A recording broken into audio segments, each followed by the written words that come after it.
मग तिथे तीर्थंकर प्रकृती बांधली जाते. मग शुद्ध भावाने तीर्थंकर प्रकृती बांधली जाते का? नाही. मग शुभ भावाने तीर्थंकर प्रकृती बांधली जाते का?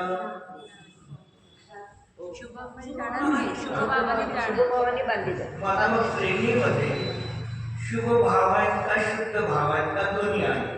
दोन्ही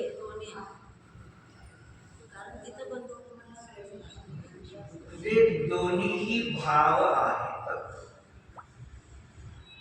शुद्ध भावही आहेत आणि शुभ भावही आहेत. म्हणून त्यांनी धवलामध्ये सांगितलं तीर्थंकर प्रकृतीच्या बंधनाच्या कारणाने पहिली भावना कोणती आहे? दर्शन विशुद्धी. बाकीचे 15 नसेल तरी एक दर्शन विशुद्धी असेल तर तीर्थंकर प्रकृती बांधता येईल. आणि पहिली नसेल 15 असेल तर तीर्थंकर प्रकृती बांधत नाही. त्याचा अर्थ काय?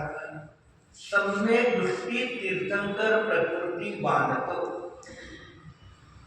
मिथ्या दृष्टी तीर्थंकर प्रकृती बांधत नाही. मिथ्या दृष्टी परत सम्यक दृष्टी उलट बांधू शकतो, पण मिथ्यात्व अवस्थेमध्ये तीर्थंकर प्रकृती बांधत नाही. बघा, नरकगतीचा बंध आहे, नरकगतीचा बंध करून तीर्थंकर प्रकृती बांधू शकतो. ते तीर्थंकर प्रकृतीच्या बंधासाठी तुम्हाला विशिष्ट गती आयु पाहिजे असा नियम नाही. सम्यक पाहिजे ही मुख्य गोष्ट आहे. आणि जे 63 जलाका पुरुष आहेत ते सगळे सम्यक दृष्टी जीवाला 63 जलाका पुरुषाचे पद मिळतात, मिथ्या दृष्टीला मिळत नाही.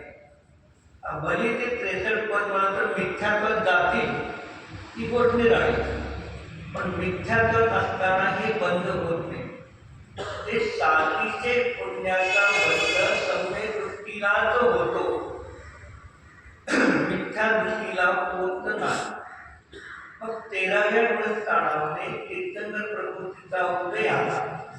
ते बंद प्रकृती, जी बंद प्रकृती सत्तेमध्ये होती, बंधाचं सत्व होतं आणि सत्वाचा उदय आला. आपण 10,000 फिक्स डिपॉझिटमध्ये ठेवले की कसं आहे, सत्व त्याचं बँकेमध्ये त्याचं सत्व आहे. 8 वर्षानंतर सत्ता संपली, उदय आला, 10,000 ते 20,000 मिळाले व्याजाचे.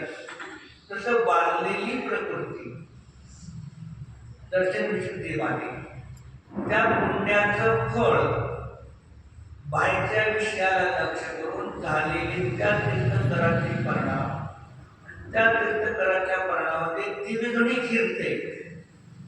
मग दिव्यध्वनी सुद्धा पुण्याचं फळ आहे. दिव्यध्वनी किरणं पुण्याचं फळ आहे, पण अनंत अवस्था पुण्याचं फळ नाही. अनंत अवस्था पुण्याचं फळ नाही. दिव्यध्वनी ही पुण्याचं फळ आहे. आणि पराला लक्ष करून बांधलेले पर पुण्यकर्म, ते पुण्यकर्म उद्याला येतात, तर ते पुण्याचे कर्म पर वस्तू आणून दिली त्यांना. समोर